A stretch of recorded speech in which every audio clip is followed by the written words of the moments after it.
Capítulo 10. Nova moradia espiritual. Decididamente, o paraíso de contemplação inalterável não era criação para mim. As alegrias do retorno à espiritualidade enobrecida e o reconforto da palestra com o irmão Andrade e Marta traziam-me, sem dúvida, infinito júbilo. Todavia, ali mesmo, estirado no repouso do leito, sentia a falta do serviço. Sondava o reajustamento de minhas forças, reconhecendo que o cérebro não demonstrava o cansaço dos derradeiros dias do corpo de carne e as fadigas do coração jaziam extintas. Dentro de meu ser, lavrava a bendita renovação. Pretendia rogar trabalho com o aproveitamento de minhas possibilidades na ação útil. Contudo, receava. Ignorava se minha pobre tarefa no mundo fora aprovada pelos poderes superiores. E, no íntimo, eu não desconhecia os meus próprios erros. Como solicitar admissão às obras elevadas, se não basta a boa intenção para servir com eficiência? Estimaria sair da câmara e ver o quadro lá fora. Respiraria, desse modo, o abençoado clima da atividade mental, observando de antemão quais seriam minhas possibilidades no futuro próximo. Apesar dos impositivos de trabalho que me torturavam o pensamento, deliberei calar. Eu era agora um homem distanciado do leme. Asilara-me em outra embarcação, em outro mar, sob o patrocínio da generosidade alheia. Comentários fraternos. O irmão Andrade, que me assinalava as mais íntimas apreciações, comentou o desengano de todas as criaturas que procedem da terra, esperando um céu de contemplações baratas, salientando que muitos espíritos ociosos, na falsa apreciação da divina justiça, imploram indevido descanso no paraíso, a última hora da experiência terrestre, depois de haverem sorvido todos os venenos da alma na taça do corpo. Precipitam-se então nas trevas, revoltados no desespero e na indisciplina, além do sepulcro, logo que se capacitam da necessidade de continuação do esforço intensivo no autoaperfeiçoamento.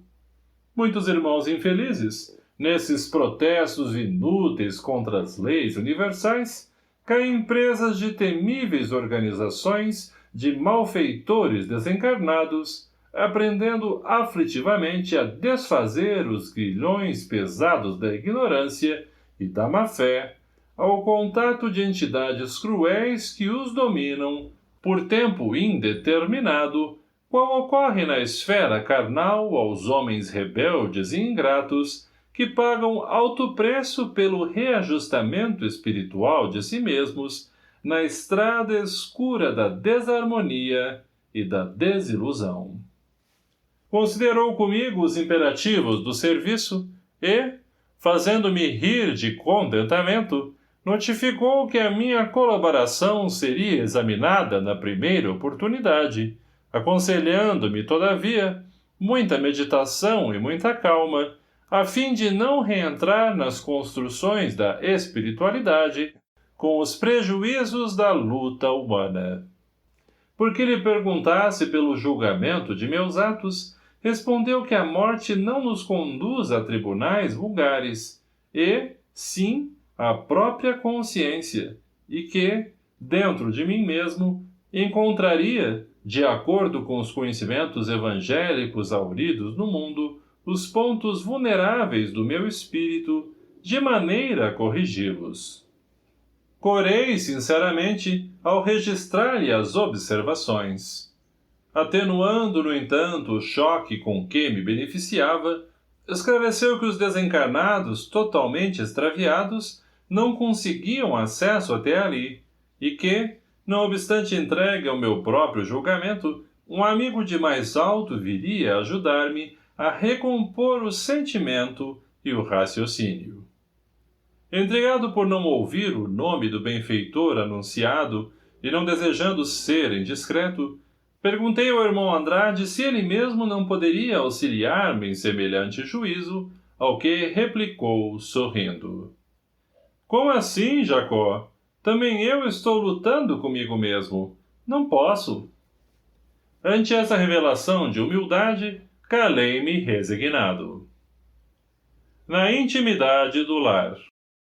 Daí a minutos, ausente Marta do quarto, ajudou-me o abençoado amigo a preparar-me e reerguer-me. Antes de sair, pedi-lhe me auxiliasse numa oração breve, na qual roguei ao Todo-Poderoso me amparasse dentro da nova vida e me abençoasse os propósitos de progredir na prática do bem e no conhecimento da verdade. O prestimoso companheiro abraçou-me, aprovando-me a súplica. Passados alguns instantes, achávamo-nos junto da filha, numa confortável sala de estar.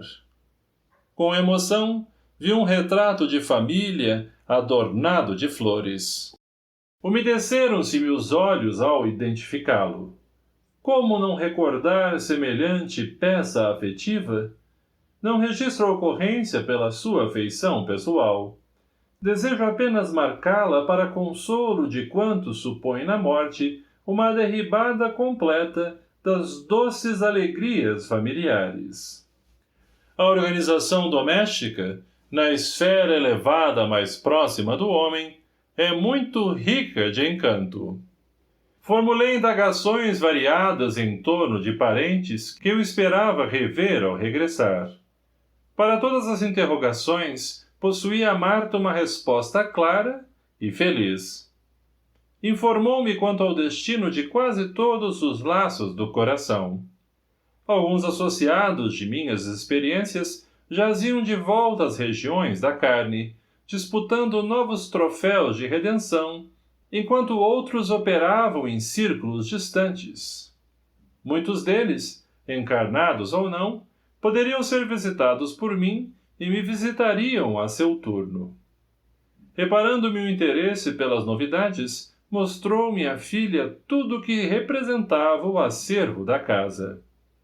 Quadros e decorações, objetos e enfeites desfilaram diante de meus olhos encantados. Nem todas as peças eram semelhantes ao material caseiro que conhecemos na vida terrena, mas a afinidade de tudo o que eu via, de novo, com o ambiente humano, era flagrante no quadro geral.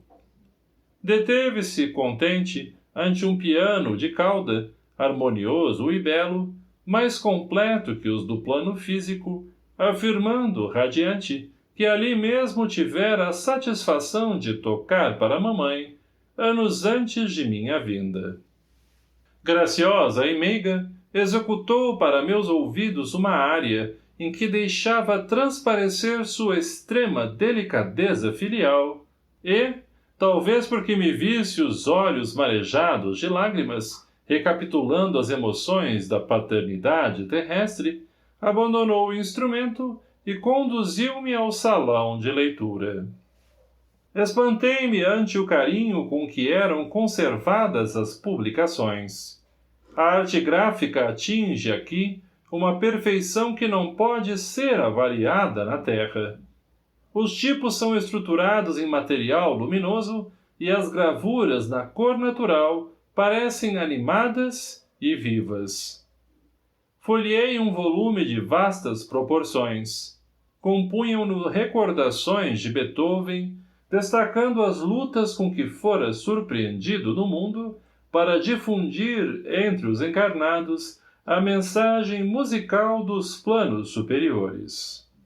Lendo as páginas iniciais, apreendi-lhe sublimes conceitos quanto à mediunidade divina entre as criaturas humanas. Perguntei à filha sobre o paradeiro do grande compositor, ao que Marta respondeu, dizendo sabê-lo numa esfera superior, cujo clima ainda lhe não fora dado alcançar. O irmão Andrade referiu-se aos festivais maravilhosos dos círculos sublimados, asseverando que os artistas enobrecidos continuam criando a beleza e o bem para o desenvolvimento da vida planetária e, depois de encantadora conversação, saímos em agradáveis momentos de férias. O Parque de Repouso. Muito difícil narrar a emoção que me dominou ao afastar-me do interior doméstico. Lembrando os dias rápidos em que tentava descansar na quietude de uma cidade serrana, quando ainda no corpo físico, vi desdobrar-se ante meus olhos enlevados a paisagem florida e brilhante de um burgo feliz. As casas residenciais distanciavam-se largamente umas das outras, revelando o prévio programa de paz que as fez surgir. Espécies variadas de plantas ostentavam flores garbosas e perfumadas.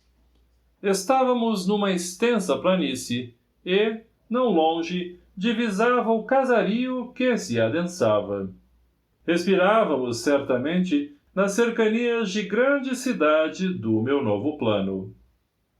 Informou-me Marta de que ela recebera permissão das autoridades para hospedar-me ali, no grande parque de educação e refazimento em que trabalhava. Incumbia-se de educar crianças recentemente desencarnadas em notável organização que visitei em seguida. Colaborava com diversos trabalhadores no auxílio aos pequeninos arrebatados à experiência carnal. Alguns amigos dedicados pretendiam receber-me. Entretanto, a filha querida aguardava-me. Dispunha-se a reconduzir-me à escola espiritual, tanto quanto eu tivera a felicidade de oferecer-lhe o coração na experiência física. Satisfazendo-me a indagação, esclareceu que os edifícios do parque não representavam propriedade particular. Era um patrimônio comum, orientado pela administração central da coletividade. Demonstrando a estranheza que me assaltava, asseverou Marta que na Terra os fundamentos da propriedade são idênticos, variando somente os aspectos da retenção provisória das utilidades planetárias por parte do homem, usufrutuário dos bens da vida, porque, apesar das leis respeitáveis que regem o assunto entre as criaturas, toda individualidade encarnada é compelida um dia, pela morte, a deixar as vantagens da esfera física. Reencontrando a mim mesmo. Atravessávamos extensas e formosas avenidas, marginadas por vegetação caprichosa e linda, quando tive o contentamento de ver alguns pássaros marcados por peregrina beleza. Cantavam estáticos, qual se fossem minúsculos seres conscientes, glorificando a divindade. A plumagem luminosa impunha-me assombro. Trinavam junto de nós, sem temer-nos. Disse-me então o amigo Andrade que os seres inferiores, onde quer que se encontrem, refletem de algum modo as qualidades dos seres superiores que os cercam, e afirmou que os irracionais da esfera carnal poderiam exibir outras condições de aprimoramento na posição de consciências iniciantes se os homens adotassem atitude mental mais elevada perante a vida. A harmonia do ambiente lembrava uma pastoral divina. Perguntei a Marta, de súbito, com a aspereza que me é própria, se me seria possível avistar as autoridades administrativas ali sediadas. Mas a filha, amorosa e convincente, me pediu aguardasse mais tempo. Reparei o halo de luz que envolvia e os traços brilhantes que cercavam Andrade, fixando-me em seguida num demorado autoexame. Meu corpo espiritual jazia tão obscuro quanto o veículo denso de carne. Compreendi o conselho e, por pouco, não me despenhei no desânimo lamentável. Não trazia ainda comigo suficiente bagagem de luz para buscar confiante a aproximação dos espíritos superiores.